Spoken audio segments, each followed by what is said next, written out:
One, which is out today, everybody, in case you haven't got a copy yet. I've already read it and it is brilliant. I don't know if anybody else got up super early to read it this morning. No, probably not. We're not quite that bad, are we?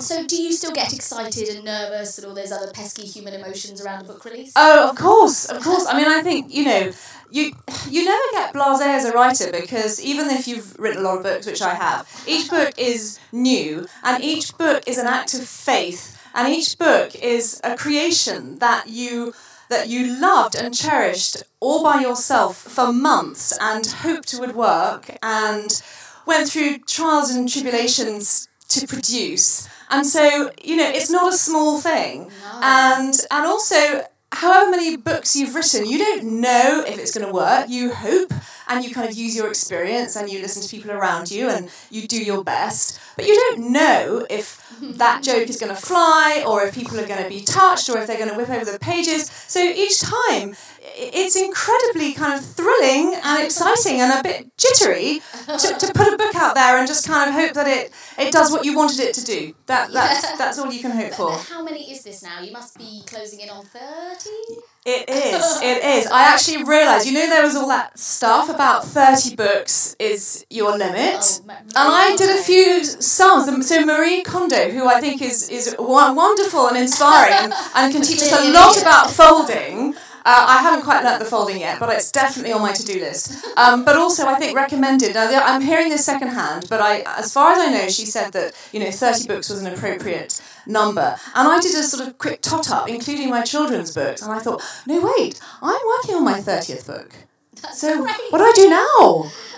It's going to have to be one in, one out. I'm going to have to start sacrificing, that's kind of the runt of the litter. Sorry, you've got to go. That's where I'm at in terms of book production. That's mad. That's more than half your life, isn't it, for writing books? Do it's all a bit of a blur.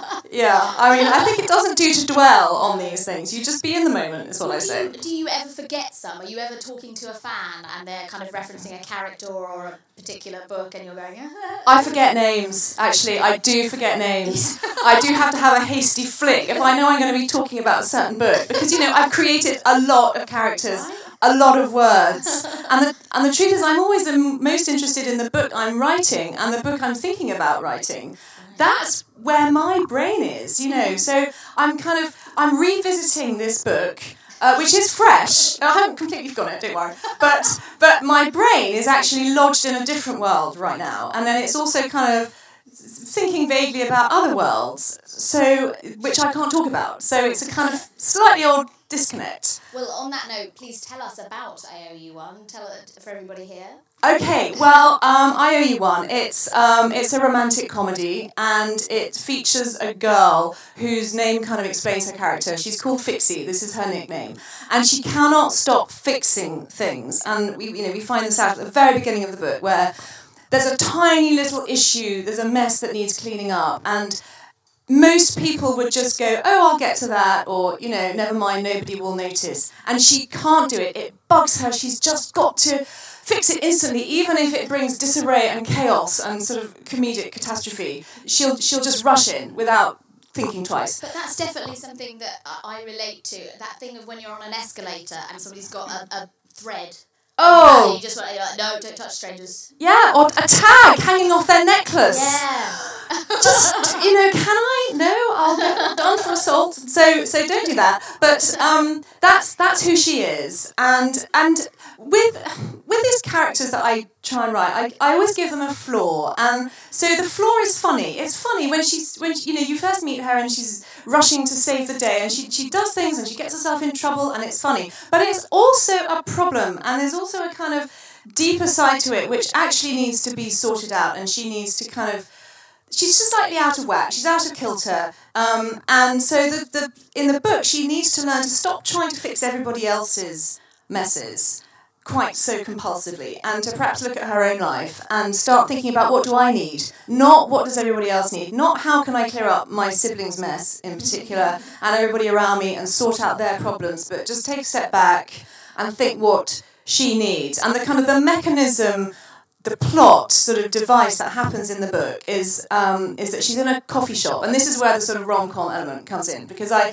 love books where two strangers meet. I just do. I just love the sizzle of, you're in a big city, and here comes a stranger, and, you know, in other circumstances that stranger would just walk away, but guess what, in this book, you're going to be connected to him, and the way it happens is that she's asked by him, complete stranger, to mind his laptop while he takes a call. The kind of thing which actually I've discovered on Twitter happens to people, and now they're going, oh, is this the start of something? And in fact happened to me. Well, that's how you came up with it. It's how I came up with it. So I knew that I wanted my strangers to meet, and I was in a Starbucks, and this handsome American man was sitting opposite me, and I knew that I wanted two strangers to meet, and I was literally sitting there thinking, how do they meet? How do they meet? How do they meet? How do I talk to this sexy American? Yeah, no, my husband is still here. Can I just...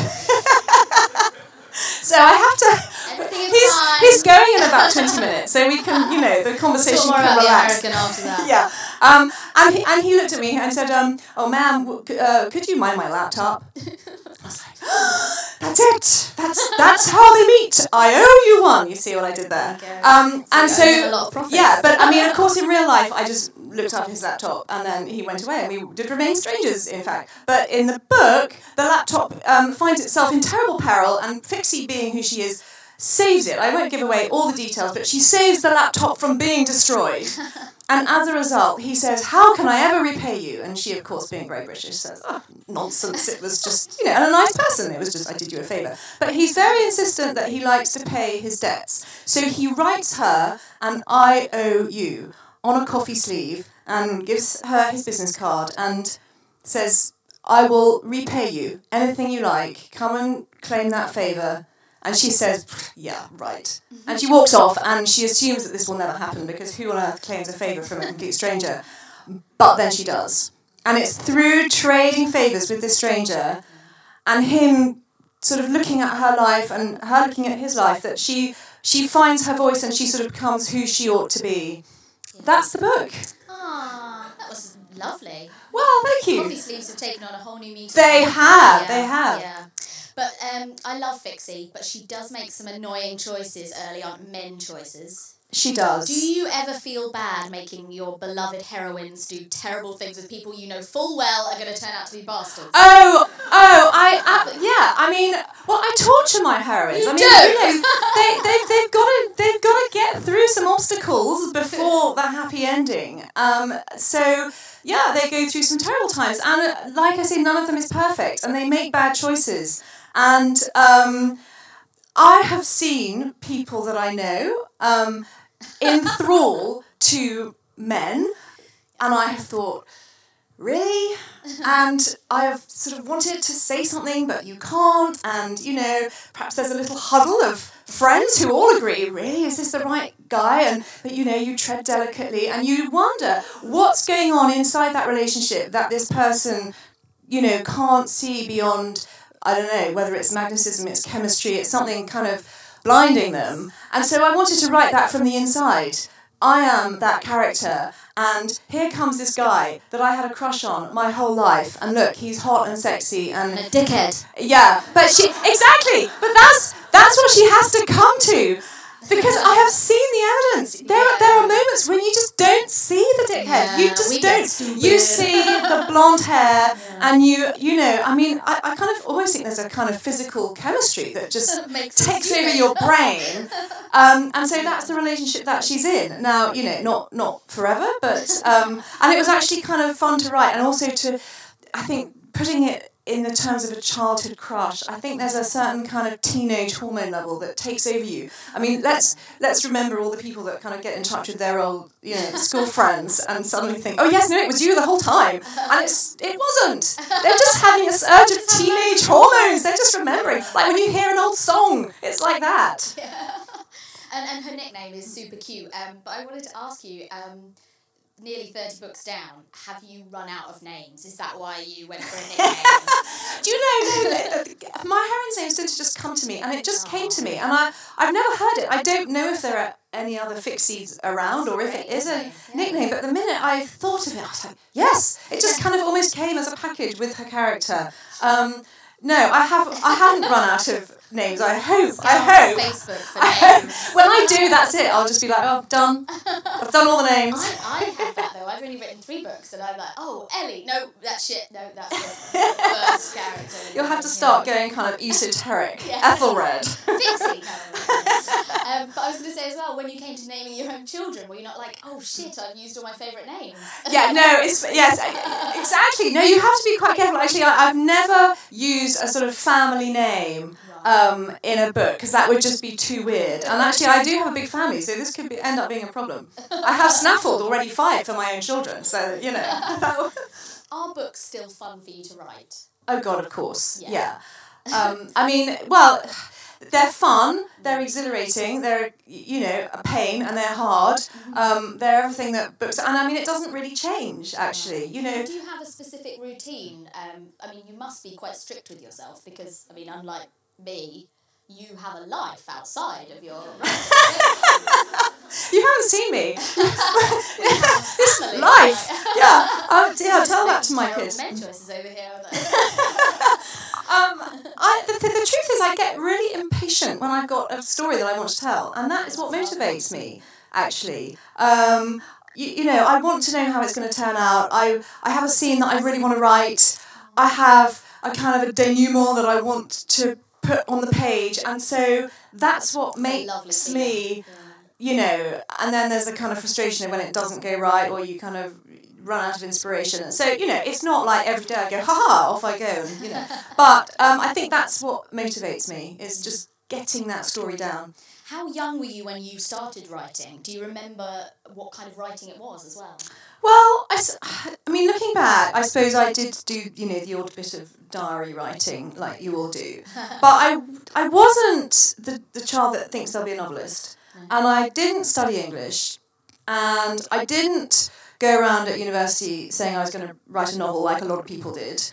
Because I didn't feel I was in that zone particularly. I wasn't an Englit, you know, kind of very erudite, knew all my classics type of student. And I think that it took a while for me to realise that you can write just sort of quite honest, you know, direct, and not try necessarily to, you know, compete with the classics, but just tell a story of now and today. And I think I probably wouldn't have had the courage to write like that at university, because I don't think I would have known where to do it or what the forum was. I suppose, you know, a column, but, you know, it never even crossed my mind. I suppose I just I used to narrate the world to myself in my head, and that was kind of as far as it got. Have you gone back and reread those diaries? Is that no, I'm not going to do that. I think that's well put aside. And it was actually reading other people's novels that were being published at the same time that kind of inspired me, because I thought, oh, you know, and Joanna Trollope was a big inspiration. So, you know, all these sort of wonderful books were coming out that were just kind of life, slices of life, and I kind of related to them. I was like, this is normal life, it's just put in a book, and this is really interesting. So that's when I really started thinking, oh, you know, and by that time I'd worked out I liked words. Right. So I was working as but the only job I could get was to be a financial journalist on a pensions magazine.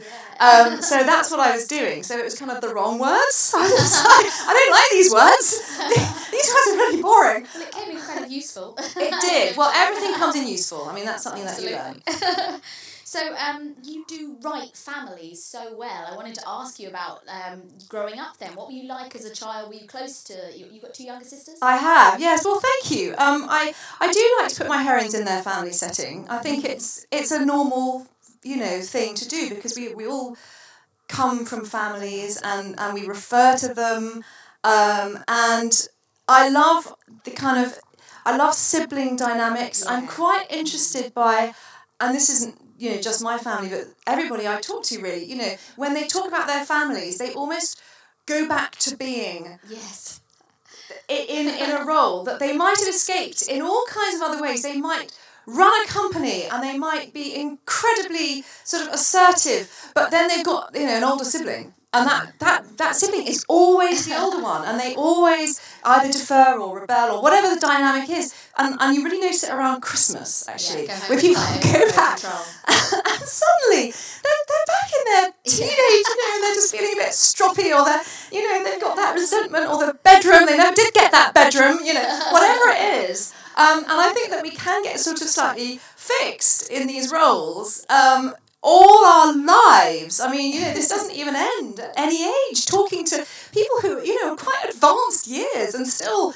the sibling relationships are just kind of a part of your life that you can't escape. I mean, if you're going to escape your siblings, that's quite a big choice. You can leave a partner or a job or a neighbourhood or many other environments. Your siblings, unless you do something drastic, they're there. My sister's in the third row. And I can't escape them. Lovely vibe. Positive vibes. And I think that's why, I wanted to tell in I Owe You One the story of a girl who has a, journey and has to find her voice. But I didn't want her to be sort of, have no voice in any context. So she can run a shop, and she's quite a kind of, with it character who does all kinds of proactive, positive things. But she gets into her family situation and she goes to pieces. Yeah. And I thought that was quite a sort of, quite choppy waters to give her. Yeah. What were you like as a child then? How would your family have described you back then? Oh gosh, they would have described me as the girl who walks down the road singing songs from Annie at the top of her voice. And now Sophie will sing it. I was obsessed. I mean, honestly, I went to a school reunion a while ago, and they were like, "You really wanted to be an Annie, didn't you?" And I was like, "Is this all you remember?" But it's true. I was desperate to be an Annie, and I was very much kind of ballet and tap and all those things. Gym, loved gym. Well, I was very busy, but actually at the same time, I mean, I was lucky enough to go to a school that we didn't really do much homework till the age of 11. What? Yes, which I fully approve of. Yeah. And, So do I. when I am Prime Minister, that's going to be what I put in motion. Because it meant that we could do all the ballet and the stuff. But also we had time to knock around the house. And my parents were quite big on just go and play in the attic. Go and play in the garden. And we used to make up games, and we all had pretty good imaginations. And I think that was a really important part of our childhood. So, I'm a real believer in empty space. Yeah, amazing. And what were you like at school? Were you in the cool gang? I kind of imagine you were naughty. No, I was the kind of sneakily naughty one who got away with it. Got away with it. Yeah, because you were clever. And, Yeah. Did you like being a teenager, or were you just relieved when that was over? Oh, I think I was relieved when it was over. I liked sort of turning 13. 13 is a fun age. You're like, oh, I'm 13. This is so cool, and look, Not a lot of pressure. And I think that I moved schools twice when I was a teenager, and looking back, it was a very useful thing to do because it taught me to kind of go into a new environment, meet new people. I think it actually helped me to write because each time I was like, oh, here's new people, I better absorb everything I can about this group. And then, oh, I seem to be moving school again, right, another load of people. And I think it was a good kind of confidence builder, Do you think that's part of what makes you so funny? Because you are so funny. And your books are so funny. You are so nice. I'm going to come back to this place. This is a really nice environment. But do you think that you kind of had to cultivate that? I probably did. I don't know. I like to think I've inherited any witty. I mean, I would never kind of claim to be witty. It's one of those things you just sort of. I don't know. I hope that I entertain people. My dad is not a writer, but he has a genre of his own, which is he writes letters to the Times, but very specific letters. Those and finally letters. The ones that are kind of a one-liner at the bottom of the page. Sir, in response to this, witty quip. And so I feel that's where I've inherited the kind of, let's just look at this whole situation and everyone else is being really serious, but I'm just going to say something really flippant. And I think that is my default, is if in doubt, make the flippant remark. Yeah. Do you get annoyed about that trope, that women aren't funny or as funny as men? I don't understand that. That doesn't actually make any sense in my brain. I think women are incredibly funny. I know so many funny women, and I don't know quite how funny is being defined in this. So I honestly can't engage with that comment. It just seems absolutely meaningless to me. Right? So, right?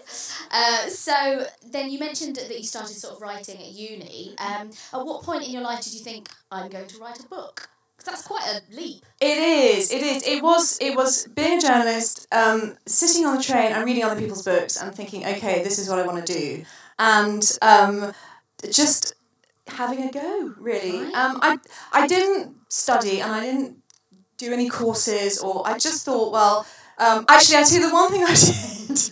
I thought, right, okay, I have books, what are they like then? I thought, I know, I'll look at a book. So I took one of those early Julie Cooper books. It was either Imogen or Harriet or Emily or one of those. And I thought, well, how does this go then? So chapter 1. And I wrote down sort of, well, in chapter 1 this happens, and then chapter 2, and I kind of tried to work it out, how she got from A to B. Not in any very detailed sense, I must say. It's sort of one page of A4, like, oh, this happened. And I looked at it, I was like, yeah, okay, right. So that's what books are like. I can do that. I'll just do it a bit like that. And off I went. And I think I've just been kind of winging it, really, ever since. This is you winging it. Yeah, no. Honestly, you write a book and people go, oh yeah, well, we like that and this was good. And you go, oh, okay, I'll remember all that for next time. And then you do another one. They go, yeah, well, we didn't like this. And you go, oh, right, okay, right, note to self. And you just sort of keep, well, you just... But I'm not up to 30 yet. No, well, you're still learning and trying to work it out at 30. I think you always are. Still learning lessons. Oh, yeah. So I think The Tennis Party was your first novel, It was, is that right, as yeah. Madeline Wickham. Do you remember how you felt when that was coming out and the reaction? Oh, etc.? I mean, there's something about your first novel. It's just, I couldn't believe it, really. I think that was the overriding feeling, was just disbelief. And I remember going into Smith's, on my lunch break. I mean, I was still working as a financial journalist, and sort of seeing this. And it was the most beautiful book. It was this sort of green cover. It just shone out from the shelves, and just looking at it, and then kind of edging away. I still remember... Did you accost people and go, oh, that's me? Oh no, I was so shy.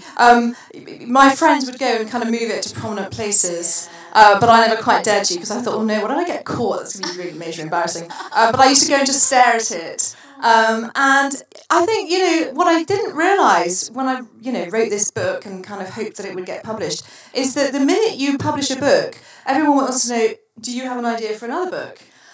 I was like, really? I get to do another one? Amazing. And so really it was a life-changing moment, because I went from no book, just sort of vaguely hoping. I mean, I sent off this book and I was hoping that someone might say, oh, well, good try. This is what you need to do to actually have a book published. We'll send you away and you can do it properly. And actually what they said is, yeah, we think this can be published. So I was totally blown away. And that was it, really.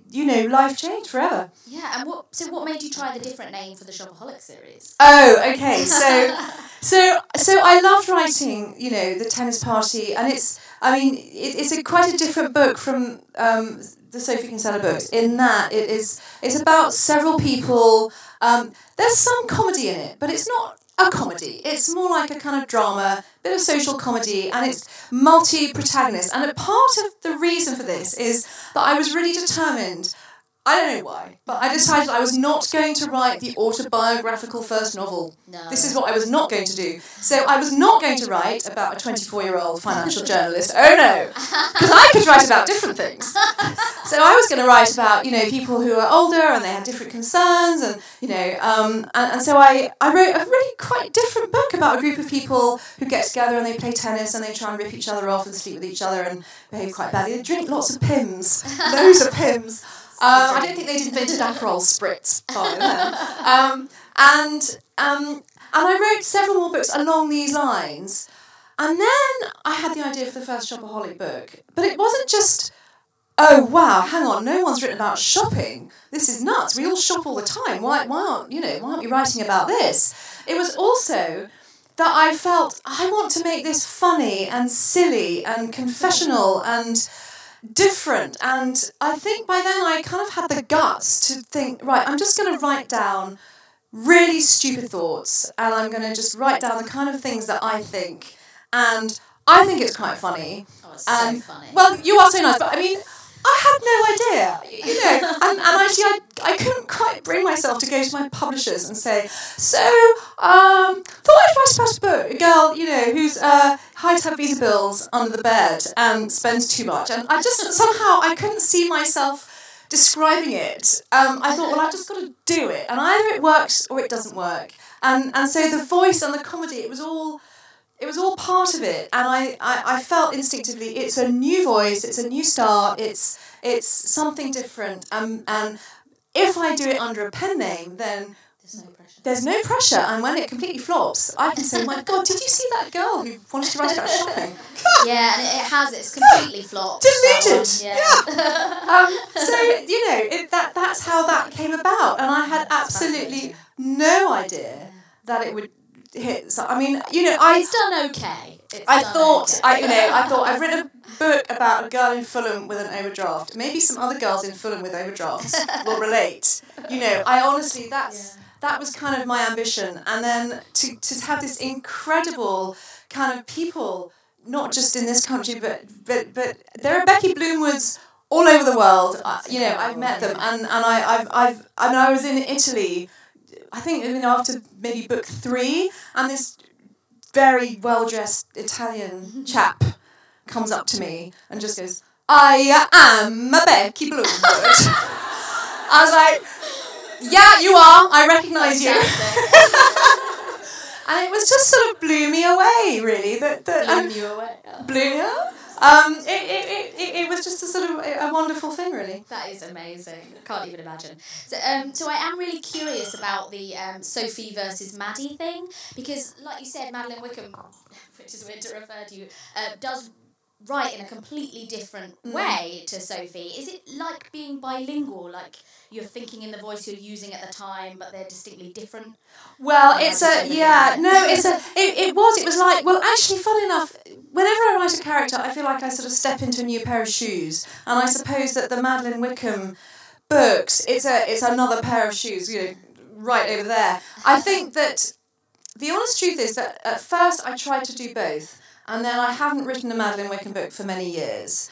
And I think I've got slightly addicted to the very intimate first-person writing, which I do as Sophie Kinsella, and also to the comedy. And the trouble is, once you find comedy, it's quite hard to go back. You know, I just can't resist turning a scene into something funny. And I get so close to these heroines because I'm writing through their eyes. It makes it harder to plot. I mean, you know, on a technical writing point, if you do a book through many different protagonists' eyes, you can cook up plots so much more easily because, you know, you can cut and... You know, he had no idea that across town Nathaniel was plotting his downfall, and so you get all sort of tense and wait, the baddies are coming. Yes, well actually Nathaniel is my hero, so I don't know why I picked that name. Like you said, I've run out of names. There's the proof. Now Nathaniel's a baddie. What's going on? But it presents challenges for plotting, and I sometimes would love to just be able to cut to someone else's viewpoint. Yeah. But I think it makes for a more intense experience as a reader to just see a book through the eyes of one person, start to finish, and just feel every twist through their eyes. Yeah. So that's how I've kind of got into writing. And I'm not saying I won't go back to that other style, but it's quite Moorish. Yeah, I bet. I mean, most of the world probably does know you as Sophie. Is that a weird thing for you? Does she feel like a separate person, or...? It's more like a kind of professional self, I think, which is quite nice because, you know, I have a kind of bit of delineation, and I think a lot of people have this if they maybe have their maiden name at work and a married name, or, you know, they just have a different role. That's very much how it feels. I mean, I do actually answer to Sophie. My head turns. People inadvertently call me Sophie, even sort of people I know in a social context, because they get a bit kind of, well, we know you're a writer and we've seen this name, and they'll use the wrong name, and I'm absolutely fine. I mean, you know, I kind of am that name now. Yeah. You know, so... do you get people shouting Sophie in the street much? the level of Not fame? much. No, I do. I have had people approach me, but it's quite rare. You know, as a writer, you're quite under the radar. I have had people kind of slightly peer at me, and I kind of think, well, either we were, you know, at uni together, or maybe you've seen me on a book cover, but it could be either one. So who knows? But really, you're completely anonymous as a writer. It's quite nice like that. I bet, yeah. I remember thinking before my first book came out that, like, oh God, I hope nobody in my life sees themselves in characters or gets upset because they think it's about them or something. But when it came out, I realised like sort of 90% of people want you to write about them and actually sort of got offended and upset when I tried to tell them certain characters weren't them. Did you find that? Do people ask you to write about them? There is one person I know who's always like, well, come on, where am I? Where am I? Which one is me? Yeah, exactly. And it's a funny thing, you know, you do kind of harvest characters as you go around. I mean, you know, if you're a writer, you just start to see the world through writer radar. I mean, you know, I'm looking at all of you, and believe me, you're all going I'm picking up some characteristics right now. It does all feed in. I mean, what's hilarious is when you actually, you know, you have someone in your mind's eye. I've never used... Well, actually, no, a lot of my sister went into Becky and Friends, and I would say that she was influenced by so many conversations I've had with sisters and friends about shopping, you know, about, look at my bargain, I've done so well, we've all saved money, aren't we? You know, aren't we great? So that was very much a thing. Did she mind? Did she recognise herself in... Yes, well, absolutely. Yeah. No, I mean, and I think it's just part of... She loved it, didn't she? Oh, yeah. Yeah, I mean, people do. Yeah, people... But some people don't even realise that you've used perhaps something that happened or a characteristic. To be honest, quite funny. The people I did sort of put... people in, they're the ones who didn't recognise themselves.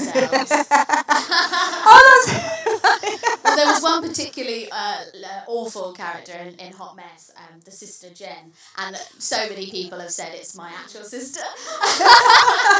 It's not, but you love it, don't you, Becky? Well, actually, when I wrote a YA book, Finding Audrey, and there's a mum in that book who is constantly battling with her teenage son and threatening to throw his computer out the window because he plays too many computer games. And this was, you know, loosely based on my very amicable relationship with my own teenage son and just the odd minor dispute that we had over computer games. But I would say that all his friends, and actually I remember my agent's son also, they were all convinced that I had described them and their mum. They were like, it's me and my mum, isn't it? In one case, I was like, sweetheart, I've never even met your mum. How can this be her? No, we have exactly those. That's what happened. And so, I mean, that kind of says, okay, I've hit a chord there. If everyone's convinced, this is my family. You've written that very well, haven't you? I also found that with strangers, a lot of people, when they find out I'm an author, they tell me stories about their life, not necessarily interesting stories about their life, and tell me to write my next book about them. Yes. Do you find that? Do you get that? Oh, all the time. Oh, we're hilarious. You should write your next book about us. We're just, guess what we did the other day? We got pissed. And I'm like, oh man, I am. No, that's just a whole book in itself. That's, I mean, the material, the depth, the dilemmas in that whole sentence, we got pissed. So, can I have that one? No, it's mine. It's mine. God. Do you also find men come up and say in a kind of surprised voice, oh, I really liked this, even though I'm not the target demographic? Oh, yes. Because, of course, men can't possibly read a book by a woman about a woman. I once had a guy write to me and he said, well, I was on holiday in a villa and I ran out of books, so I read yours. I was forced to read this terrible women's fiction. Enjoyed it somewhat. Affronted. Thanks. Very generous. Yeah. No, what is really nice is actually I do have some loyal male readers. Okay. It is. I mean, you don't write books for anyone except just a reader, someone with a sense of humour. In my case, I think is the first. You would hope, yeah. But does that kind of sort of sexism about female literature bother you ever? Well, do you know what? I mean, you do what you do, and you hope that people will come to understand that these are, great books and they're universal and that they are applicable to anybody.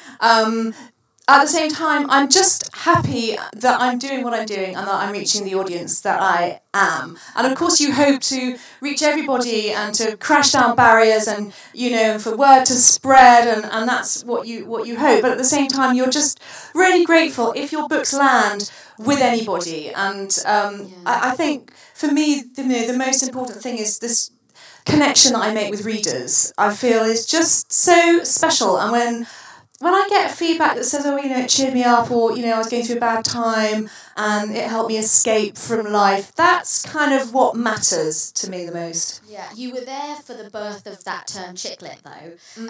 Do you mind it? Do you feel like you have to justify yourself and your writing with that? Me and the term chicklit, we're old friends. I sort of... it came along, we all said, really, what? And then it just sort of stuck around, and I think I have decided that in my head, chicklit means fantastic contemporary literature dealing with intelligent issues of the day, and often, but not exclusively, featuring a female heroine, but also many other characters and their own dilemmas. And I'm like, yes, this is great, I will do that. I think you can get so tied up by how you are defined, and actually... I kind of like to just sweep that aside and just think, I'm writing a story and someone will read it. That's what I'm doing. And the rest is just other people putting labels on and trying to kind of close things in. And I'm not about that. I'm about reaching out, whatever you call it. Oh, that's nice. So you did something new again with Finding Audrey, which you mentioned before, which again is so great. And if anybody's not read it, it's brilliant. Did you ever consider, another pseudonym for your YA fiction? Oh, interesting. I don't think I did really. I think I felt that it was a close enough to what I was doing. It's a little bit darker, and it does actually play around with perspective because, I've got sort of film clips or film script clips as you go along. But I felt that it was also in the same voice. It's quite very intimate, very confessional, darker in the terms of subject matter, but also comedy because I can't help myself. I have to put in comedy. Well, it's important to laugh at the dark. Well, I think so, and actually even it features a girl who's got quite severe social anxiety, so this is why it is a slightly darker topic than some of my books. But at the same time, she has got a sense of humour. She's getting through it with the help of a slightly chaotic family, and there's comedy in that. And I think that actually that's the reality, that whatever we're going through, people laugh. There's a ton of dark gallows humour, whatever your situation. So I felt it was still in the Sophie Kinsella stable. I worked at a teen magazine about 10 years ago, and I remember I've never had a more engaged set of readers than teenagers. So I wondered, did you find that with Finding Audrey? What was the reaction like? It was intense. It was amazing because I think not just the teen readers, but also the subject matter. I got some of my most rewarding responses to that book that people had experienced similar issues and this had helped them, and that I was able to kind of describe what they were going through, and it was just a very powerful book for me to kind of write, and I think, it did work sort of beautifully in the sense of connecting with a new set of people who I hadn't necessarily represented before. My other girls that I've written tend to be slightly more kind of the feisty, bubbly, and this was a very vulnerable heroine that I wrote, and so I think it tapped into a slightly different feeling, and it was just very rewarding to do. Yeah. But I think that's the thing, isn't it? Teens feel things so much more. I honestly think I used up all my hormones when I was 15.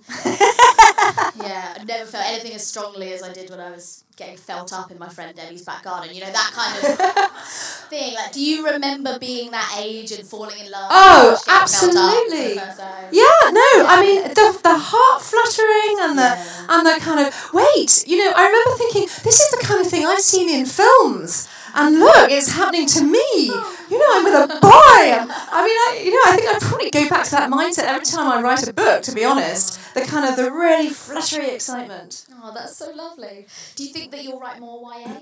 I would love to. I mean, my issue is always kind of fitting everything in. Yeah. So I've wanted to, and then it just hasn't quite happened. But I try not to be too prescriptive. It's like, you write what you write. I'm a real believer in that. You write what's in you. Oh. And you obviously also explored the world of social media with My Not So Perfect Life, another brilliant one. What are your personal feelings towards the Instagram and Twitter world? Well, it was really interesting writing this book and kind of, when you write a book, what's funny is that you have to actually really dig down into what do I think about this thing which is in my life, whether it's shopping or being a workaholic or social media. And I mean, I think I probably have the same kind of love-hate relationship that we all have with it. And I'm old enough to sort of remember before there was social media, and then it arrived, and I felt like we colonised this new planet. It's like, wow, look at all this space, we can run around and we can do things and build things and talk to each other, and oh no, but now we all feel bad. So I kind of watched it come with immense speed, and everybody kind of get to grips with it, and then I saw it sort of turn potentially toxic really quite quickly, but also remain a force for good. And I think that it's really we had to deal with a lot very quickly, and I think that there are still massive vulnerabilities in this kind of 24/7 comparison, and I think that is hard for us as humans to deal with. I mean, it's not a new impulse let's look at, old portraits where everyone's looking amazing in their dress and with their jewels and with their estate sort of distantly in the background. I mean, we've always tried to have a good selfie, but we didn't have to update our selfie, sort of several times a day and edit it the whole time and then be looking at everybody else's selfie. You might have, seen a few paintings, or you might have looked over the fence at your neighbour's washing and say, all their drawers are going up, but you didn't continually compare, and I don't think we've quite cracked that. So, but I love social media for the connection, for reaching out. Me personally, I get great joy from, somebody reading a book and tweeting me and saying, I liked this bit. I can't tell you, there's no substitute for hearing that somebody liked a line or a joke or that it meant something, and I wouldn't know otherwise. Yeah. So the connection I love, and the comparison and slight fixation on presenting a perfect self, I don't love quite so much. No, but I think we're all learning. I think we're learning. I think everybody is sort of starting to look at social media with a slightly more educated eye. Even year on year, I kind of feel like attitudes slightly change. So I'm hopeful. Yeah. So you do read your tweets? Oh, I of course I do. Do you ever get anything negative? Do you read every review that gets sent to you? Do you know? I'm completely asking for trouble here, but I have such nice readers. Yeah. I'm just so lucky that I seem to have so far, touched wood, attracted just a really lovely, supportive, warm group of readers who kind of have a sense of humour and who want to be positive about life. And I mean, of course, there are going to be comments here and there that that aren't completely ideal. It doesn't get under your skin. Well, I think you try and get perspective, and I'm not someone who will go and trawl the internet for every mention. I think that's quite unhealthy, because I am somebody who like everybody, the one negative thing will stick in your brain, and 100 positive things will disappear. So I think we all have that, and actually it doesn't really help you just to go around and search those out and then sort of sit there, and instead of writing your book, you're thinking, oh, that person didn't like my book. That's not. Who does that help? So I don't obsessively look. But I absolutely do engage and read, and also you learn from what everybody's saying. I mean, how else do you know what to do with your writing unless you find out what people thought of it? So I totally do, and I'm really lucky with all the people that I engage with in the media. Weird, creepy, obsessed fans like just tweeting. Lovely hosts of amazing book club events. So I know you said that you don't reread your books. Why is that? Oh, do you know, it's a bit like listening to your own voice. They do. I mean, I do in the sense that I kind of have to be sort of obviously familiar with them. I can't go, really? I did that? That was interesting. I wonder why. Search me.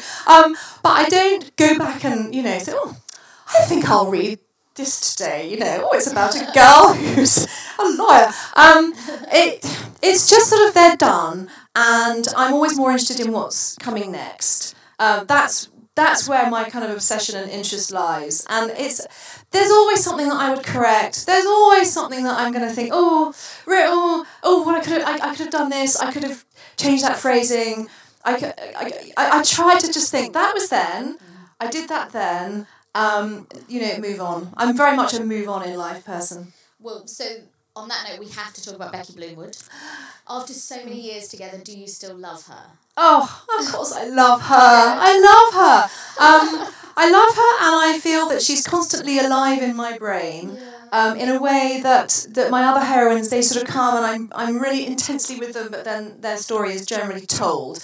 Becky is more of a sort of open-ended universe that just keeps on going, and I tap into it. I feel sort of worryingly that it's real. And I just have to step in and go, hi, what's up? Because, you may not reread your books, but I do. And I reread that first Shopaholic book a couple of weeks ago, and it is just so joyful. It's so brilliant and funny. Were you laughing when you wrote it? Did you kind of sense, I am amazing and this is amazing? Not so much that, but I did laugh. I do laugh. I laugh, and I if I visualize a scene and I think this could be a funny scene, I want it to actually make me laugh on the page, and that's different from just saying, it would be really funny if this happened. That you can describe something and it doesn't actually elicit a laugh. And so what I do when I write is just kind of rewrite the scene until I actually think it's got that sweet spot of okay. And it did make me laugh, and just thinking of all the silliness made me laugh. Yeah. And I sometimes do laugh when I'm walking down the street. If I think of a new scene for a book, I actually start laughing out loud, and this I look very strange. But then I think, okay, And the thing with comedy is, all you can do is just think, well, it made me laugh. Maybe it'll make someone, fingers crossed that we all have the same sense of humour. Right. And what was it like when they made the film? Was that insane? Yeah, no, it was surreal. Actually, yes, there is something so like a different dimension about seeing comedy in front of you, and so and also having Isla Fisher, who is such a master of physical comedy, and that was really, really exciting. Did you get to spend much time with her? Was she awful to tell us stories? Oh no, she was amazing. She was amazing. She is exactly as you would think. She is fun, and she's bright, and she's feisty, and really kind of hard worker, and cares about the craft of comedy. And can walk into a glass wall like no one else. And I think that was what was exciting for me, was that, you can create characters and you can describe scenes, but when you actually see them coming to life, it adds a sort of another layer. So it was very thrilling. That's incredible, because you were an associate producer, right? I was, so were you actually on the set? I was on the set pretty much the whole time. It kind of wasn't the original plan. I sort of went over really to advise and go to the rehearsals, and because I hadn't really been involved up to that point, it had been sort of a distant thing, and they'd created a script really, without me, and I sort of got the odd bulletin, but I wasn't in the team or anything like this. And then I went over and started sort of working with the director during the rehearsals, and basically he was like, you have to stay, and I was like, no, I've got to go home. I'm only here for a bit, And they were like, no, stay. And actually, I couldn't resist this sort of invitation to actually be part of this, and what would Becky do? There I was, and I could say, this is how it would be, and this is how she would feel, and this is where she's coming from. Because for me, such a vital part of turning a book into a film is that you keep the kind of the spirit and the heart, and so to be there and to be able to sort of say, just offer what I could. Plus, it's kind of mind-blowing to see a film being shot, just to see how it works, and it was like a sort of crash course in film, and to see the wardrobe trailers and watch the direction. It was an amazing experience. Was Borat ever on set? He was. Amazing. Yeah. No, he he was character? great. Yeah, he was not a character. That'd be weird, wouldn't it? Cameo.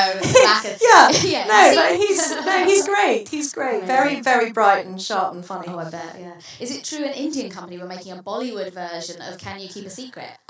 Yes. So Do you know that kind of? I'm gonna have to actually. I think that is not happening. But of course we do have it has a. to happen. We have to. Well, make no, it because we happen. have a Can You Keep a Secret film. It's my God, just amazing. wrapped. I didn't know that. Yes. Oh well, there we go. That's So Can You Keep a Secret? Have you been on set for that? I have. Oh my yes, God, that has amazing. been super Did exciting. you get a cameo? Because I'd always want a cameo. I didn't. Yeah, no, I'm still working on the cameo. I know. Alexandra Daddario is playing Emma, and Tyler Hecklin is playing Jack, and it's all very exciting. Do you know when it's coming out? I don't yet know when it's coming out. They were shooting it before Christmas, and they're now in post-production. And I think it's going to be really, really fun. There's a female director, female cinematographer, really amazing vibe on set. It was just a fantastic experience to go out there, and the scenes that I saw being shot were really funny. So I was kind of quite excited, yeah. Oh, that's just incredible. I Yeah. can't imagine. So I thought we'd do a quick fire round, although more of a medium fire round because there's no pressure to be quick. Oh God, I'm hopeless at these. People go, oh, what's your favourite pet? And I like, Just scribble that. No. iguana? Dunno. Is it an iguana? 'Cause that's Pencil? fine. Is that a pet? Okay. Are you ready? I'm ready. Okay. Are you good or bad at telling jokes? Oh no, I'm rubbish at telling jokes. I'm rubbish. No, I start them and then I can't remember and I run out of steam and no, I do have one. Better written. Knock knock. Uh-oh. Yeah, go on then. So How does it go? Europe. Europe. No, Europe who? Yes, that's it though. That's my let's just repertoire done. quickly move on from that. That's really embarrassing. When you cry, are you a red-faced baller or a silent movie goddess? No, I'm silent, but that's because I cry a lot. A lot. I cry all the time. Just like adverts. Yes, and my children look at me. They know, and it's so embarrassing. They're like, "Are you crying yet?" I'm like, stop it. No. So I would say most of the time it's likely I'll have some small Silent tear drifting down my face. Oh, that's such a so I've tragic learned image. to do it under wraps. Where do you stand at parties when you don't really know many people there that well? I go and hover with the drinks. Yeah. Like, I can't quite decide what drink to have. Should I have that one? Shall I? And then look around. Is there anybody there? No. Okay, back to the drinks. Yeah. So should I have some? Maybe I'll mix them. And that's and then I usually make friends with the person serving the drinks. Perfect. And they're always or you get very, very drunk. And you're fine. both. It's all good. What's your favourite smell? My favourite smell is got to be coffee, actually. That's a good Yeah, coffee in the morning. Yeah. How do you feel about your personal space? I think I'm quite relaxed about my personal space, actually. Yeah, I mean, that one's for after. yeah, I mean, if I think about, I grew up in London, travelling on the tube. You don't really have an option to be fussy about your personal space. You just get very good at that. I can't see you, person. I know that your skin is literally here, but I'm unaware of you. No. Sweat. Amazing. If you realised halfway through telling an anecdote that it wasn't worth telling, would you trail off or see it through? No, I would sort of abruptly go, God, it was amazing, but, how are you? Anyway, so... Another drink? Yeah. What makes you angry, and when you are angry, are you a sulker or a shouter? I'm an internaliser. Ooh. I'm an internaliser. I'm a bit of a fixie. I can't really, confront. I'm not very good at that. So I'm more likely to go and write down a scene in which whatever made me angry happens, but guess what? It gets overturned. And the head falls off. Yeah. Writing books is actually so cathartic. Yeah. It's the best thing to do because, those situations where you wish you'd said that killer line and you didn't, you bottled it and you chickened out and you just only said, well, I don't think so, and sort of slunk away. And then afterwards you think of what you should have said. You just recreate that in your novel. This is advice for everybody. You write your novel and put in all those moments that you wished to kind of nail it, and your heroine can nail it, and you nail it with her, and it makes you so happy. That's great advice. Have you ever had to sign a fan's body part? No, I have not. Come on. Afterwards. Yeah. Who is your best friend and how did you meet? Tonight, me. You, of course. I have many best friends. I mean, I would count very diplomatic. Yeah, I've met friends throughout my life. I would say I have like a few very close friends from different stages of life, and it's almost like, I mean, I've still got very close friends from school. I've got close friends from so many different areas of life, and I think probably my sisters count as, my best friends. Kind of ring anytime, anything, any problem, instantly get it. Don't need to have a preamble. Just there for you. So it's a true friend when you don't even say hello. You're just just literally. You'll never guess it was this. No way. Don't even need to ask who it is. What's the context? We don't need to know. Just spill. Yeah. What is your karaoke song? That's a good one. This is quite an embarrassing admission. I did karaoke a while ago. And I made my husband do a duet from Frozen. He's gone now. He's left. Yes, he's left. He's left going. I made him do you know where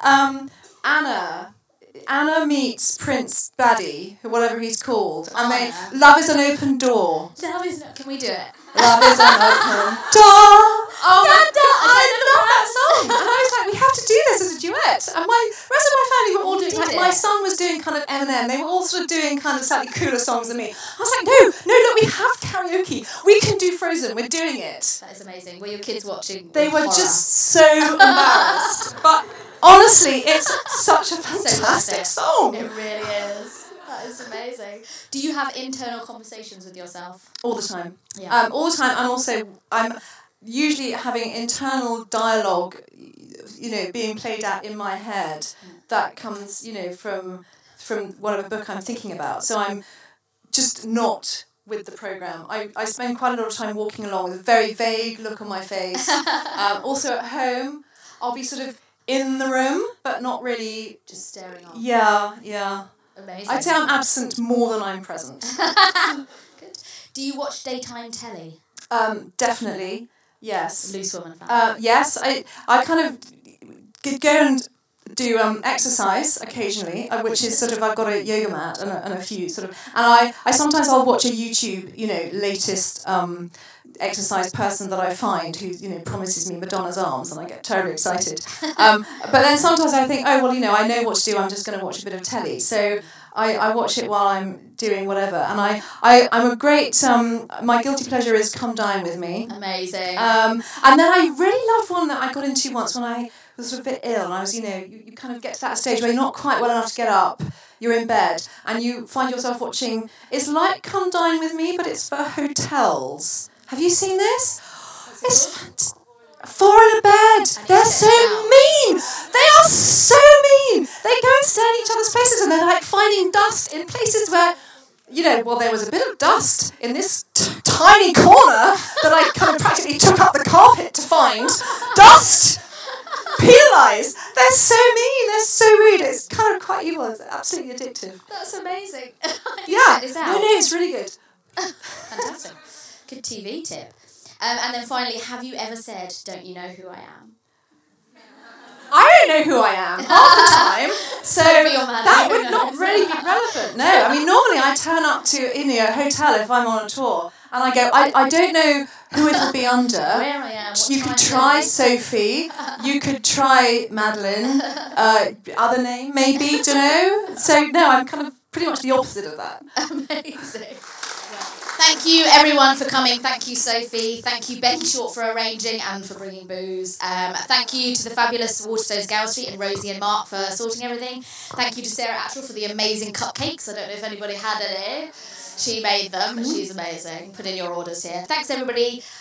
You've been absolutely amazing, and thank you so much again. I can't believe she's here. Thank you. Thank you so much.